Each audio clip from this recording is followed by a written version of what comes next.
दो एहतजाज होंगे। कश्मीरी पूरी दुनिया के अंदर योम इस्तिसाल कश्मीर मनाएंगे, और जबकि पाकिस्तान तहरीक इंसाफ रियासत के खिलाफ कोई एहतजाज करेगी। एक ही दिन में दो एहतजाज क्यों है, ये एक सवाल है जो आज के शो में हम डिस्कस करेंगे। और इसके साथ साथ एक ही शख्स है, उसके बारे में दो व्यूज़ हैं, एक इंटरनेशनल मीडिया का व्यू है, दूसरा इमरान खान साहब का व्यू है। दोनों व्यूज़ में से कौन से ठीक हैं, और उस शख्स का नाम है फील्ड मार्शल आसिम मुनीर साहब। इमरान खान साहब उन्हें पाकिस्तान के तमाम वसाइल का जिम्मेदार करार दे रहे हैं, जबकि पूरी दुनिया उन्हें पाकिस्तान के जो नए वसाइल क्रिएट हो रहे हैं उसका सेहरा उनके माथे पे बांध रही है। तो एक ही शख्स के बारे में दो जो व्यूज़ हैं, उसमें से कौन सा व्यूज़ जानदार है, ये भी एक सवाल है जो आज के शो में डिस्कस होगा। हमारे साथ तशरीफ रखते हैं अख्तियार वली खान साहब, कोऑर्डिनेटर हैं वज़ीर आज़म साहब के। इनके साथ फैसल चौधरी साहब हैं, पाकिस्तान तहरीक इंसाफ के वकील हैं, और शर्मिला फारूकी साहब हमारे साथ तशरीफ रखती हैं, पाकिस्तान पीपल्स पार्टी के साथ इनका ताल्लुक है। अख्तियार साहब ये फरमाएं, कल एहतजाज सुना है बड़ा ज़बरदस्त हो रहा है, और रावलपिंडी के अंदर आपने दफ़ा 144 लगा दी है ताकि अडयाला जेल के सामने पाकिस्तान तहरीक इंसाफ के MNA, सेनेटर और लाखों की तादाद में जो वर्कर्स हैं वो इकट्ठे ना हो सके। बिस्मिल्लाहिर्रहमानिर्रहीम। बहुत शुक्रिया जावेद चौधरी साहब। लाखों अफराद तो उस वक्त नहीं निकलते थे, हमने नहीं देखे जब ये कहते थे, इमरान खान साहब खुद बाहर होते थे और कहते थे कि हमने मिलियन मार्च करना है, 10-10 लाख लोगों का ये ऐलान करते थे। तो उस वक्त दफ़ा 144 लगाने की क्या जरूरत? दफ़ा 144 जी, आपको पता है कि अडयाला जेल भी है, सेंसिटिव एरिया भी है, और उसके अलावा जब लोग ही नहीं निकलेंगे तो सेंसिटिव एरिया में कौन जाएगा? देखिए, कल तो कश्मीरियों का भी दिन है, योम इस्तिसाल कश्मीर भी है। आज से ठीक उनके लिए भी दफ़ा 144 नहीं, मैं प्रोटेक्शन भी देनी होती है ना, आपको लोगों को भी देना होता है, सारी चीजें होती हैं। मैंने आज से 1 महीना पहले, तकरीबन 30 दिन पहले मैंने प्रेस कॉन्फ्रेंस की थी, और मैंने इस बात की निशानदेही की थी कि 5 अगस्त की तारीख का तयन करना, इसका मतलब क्या है। 5 अगस्त को तो इंडिया ने मकबूजा कश्मीर की आईनी और दस्तूरी हैसियत खत्म करने की एक नापाक जसारत की थी, आर्टिकल 370 को रिवोक करके। तो आप क्या नरेंद्र मोदी के उस नैरेटिव को पाकिस्तान में गूंजाना चाहते हैं? मतलब हमेशा जब इन चीजों को आप देखते हैं ना, तो इसमें ये चीज, इसकी आमेजिश जरूर आपको मिलती है।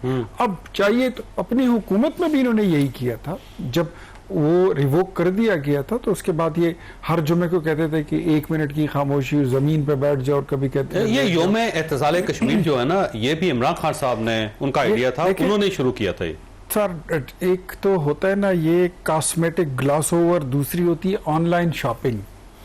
ऑनलाइन शॉपिंग में आपको चीजें बड़ी जबरदस्त और अच्छी प्रेजेंटेशन के साथ वो पोर्ट्रे किया जाता है। जब आप पैसे दे देते हैं, कैश ऑन डिलीवरी आपसे वसूल हो जाता है, जब आप डब्बा खोलते हैं उसके अंदर फटे जोराबे पटे हुए जूते पड़े होते हैं। तो इमरान खान साहब को, उनको दिखाते कुछ थे, वो बेचते कुछ थे।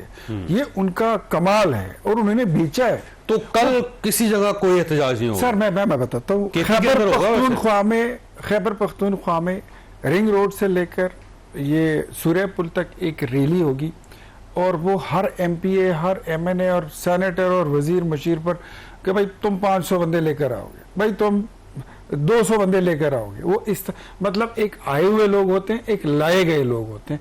कल वो एक रैली होगी। बाकी अदर देन दिस, मैं चौधरी साहब आपके शो में पहले से आपको बता रहा हूं, नथिंग विल हैपन लाइक कोई स्पेशल कोई चीज नहीं होने। अच्छा फैसला ये फरमाइए, कल अगर सारे MNAs और सेनेटर पाकिस्तान तहरीक इंसाफ के आ जाते हैं, और वो लोग भी जिनको सजा हो चुकी है, या वर्कर्स पाकिस्तान तहरीक इंसाफ के, वो सारे अडयाला जेल पहुंच जाते हैं, तो इंकलाब आ जाएगा? क्या होगा? देखिए, सबसे पहली बात तो ये है कि ये इररिलेवेंट है कि कल क्या होता है। जो ज़्यादा इम्पोर्टेंट सवाल ये है कि क्या कल की जो एक्टिविटी प्लान की गई है उससे इमरान खान की जो रिहाई है उनकी, वो पॉसिबल हो सकती है? मेरा ख्याल है कि नहीं हो सकती। ठीक, इवन बंदे में निकल आते हैं, सारे लोग भी चले जाते हैं। हुकूमत जो है ये एक तो मौजूदा लीडरशिप के होते हुए पता नहीं क्यों घबराती है, तो किसी काम के बंदे आए नहीं है, ना खुद आएंगे, कारकुनान को निकलवा देते हैं। अब देखते हैं कि कल, मतलब सियासी रास्ते के अलावा तो कोई रास्ता नहीं है। ठीक, अब अगर आप सियासत नहीं करेंगे और बार बार आप 3-4 महीने बाद कंक्रीट की दीवार पे सर मारेंगे, तो सर तो आप ही का फटेगा। और इसका बेहतरीन हल तो यही है कि सबसे पहले अपोजिशन को साथ में मिलाएं, और आपके शोज़ में भी मैंने बहुत दफ़ा कहा एक पॉलिटिकल स्पेस नहीं है। मुल्क में पॉलिटिकल स्पेस चली गई है और पॉलिटिकल स्पेस को रीगैदर करना, मेरे राइट लेफ्ट पे दोस्त बैठे हैं, इनकी भी कोई पॉलिटिकल स्पेस नहीं है। ये हुकूमत में ज़रूर है, सियासत में नहीं है, और मुल्क में सियासत की गुंजाइश ही कोई नहीं है। अच्छा, ये गंडापुर साहब जो उनके पास पॉलिटिकल स्पेस है वैसे? नहीं, वो भी तो हुकूमत ही कर रहे हैं, सियासत तो नहीं कर रहे ना। वो सियासत कर रहे होते तो फिर नज़र आती, वो भी तो हुकूमत ही कर रहे हैं ना। ये है कि देखें, ये एक जूम आउट, तीनों पार्टी होगी ना, पीटीआई होगी, नहीं तो बाकी किस पार्टी के, अब तीनों के पास पॉलिटिकल स्पेस नहीं है। साहब वो यही जो हुकूमत में है, जो अपोजिशन में है, हुकूमत वालों के साथ अवाम नहीं है, ठीक है, और जो केपी में अपोजिशन है उनके साथ अवाम नहीं है। ये पहली दफ़ा हो रहा है, ठीक है ना जी। गुजारिश ये है कि आप इसको सीरियसली देखना पड़ेगा ना। ये कोई एक धड़े का, ग्रुप का, पार्टी का मसला नहीं है, ये एक लार्जर पर्सपेक्टिव में देखने की बात है। और मैंने जो अपने 5 नुकात आपके सामने भी रखे थे, और बाद में ये जो ऑल पार्टीज कॉन्फ्रेंस है उसमें भी उनका जिक्र भी आया है और बात भी की है।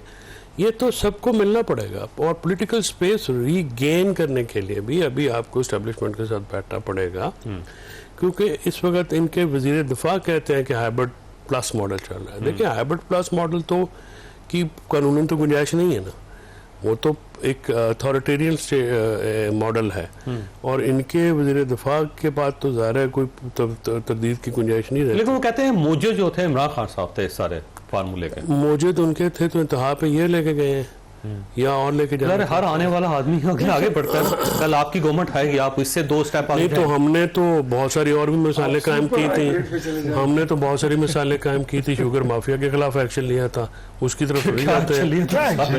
एक बंदा नहीं करता, नहीं बंदा गिरफ्तार है, हमने वापस हो गया था वो कमीशन की रिपोर्ट ही वापस। ये तो अब आप लोग हैं तरीन साहब को, और वहां से हुकूमत से बैकबोन थे वो पीटीआई की, उसके खिलाफ पूरी वो सर वो पहले से मामला खराब था, बाद में जब कमीशन बना था उसकी सारी रिपोर्ट ही रिवर्स हो गई थी, आपको याद नहीं है? ये आप हुकूमत की बातें ना माना करें, आप हमारी बातें भी माना करें।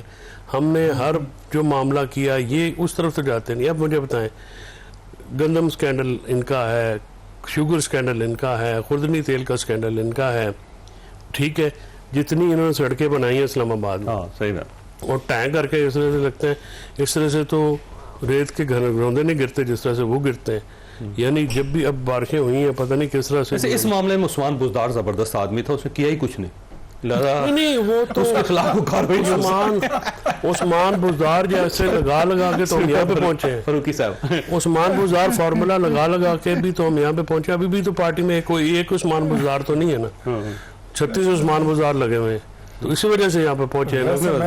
ये वसीम अकरम ने कभी इस पे एतराज ही नहीं किया कि ये मेरा नाम करते रहे, वो तो बार बार करते रहे, कहते हैं मुझे क्यों बदनाम कर रहे हैं, आप अपना मसला खुद हल करें। अच्छा शर्मिला साहब, ये फरमाइए कि कराची के अंदर भी एहतजाज नहीं हो सके क्योंकि पाकिस्तान तहरीक इंसाफ बड़ी तगड़ी है कराची में, याद रखें। शुक्रिया चौधरी साहब। देखिए, आई डोंट नो कि कराची के अंदर तगड़ी है कि नहीं, क्योंकि हमने पिछले कई अरसे से हमने पीटीआई की को खातर खा प्रेजेंस नहीं देखी है। वहाँ सिवा डिफेंस क्लिफ्टन के चंद एक एरियाज हैं, लेकिन वहाँ भी मैं आपको बताऊँ वो व्हाट्सएप ग्रुप्स के अंदर एहतजाज करते हैं और इतने ज़्यादा बाहर नहीं निकलते हैं। We haven't seen. बल्कि जब पीटीआई का अपना दौर था, हुकूमत में थे वो, और आरिफ अली साहब प्रेसिडेंट थे और उनका ताल्लुक भी कराची से ही था और आज भी है वैसे। अचानक से जी अचानक से हमने देखा था, क्योंकि मैं उस वक्त सिंध असेंबली में थी, कि 3 उनके एमपीएस होते थे और अचानक से फिर अगले 4 साल बाद 33 हो गए अचानक से। देखिए, अच्छा, बहुत से लोगों से हमने पूछा कि जनाब आपने किसको वोट दिया, उससे कहा जी हमें नहीं पता किसको वोट दिया, वो पीटीआई से कोई खड़ा हुआ था। यहाँ तक कि मेरे वालिद साहब का एक नर्स था, वो इलेक्शन लड़के एमपीए बन गया पीटीआई के टिकट के ऊपर। अब इशू ये है कि डिलीवरी नहीं हुई और अवाम जो है ना वो देखती है।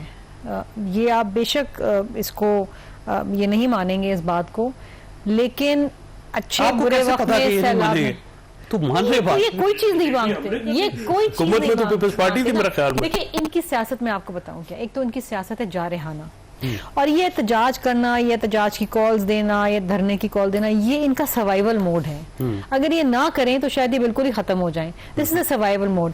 लेकिन गलती ये क्या करते हैं? गलती ये करते हैं कि ये समझते हैं ग्रास रूट लेवल की पार्टी है।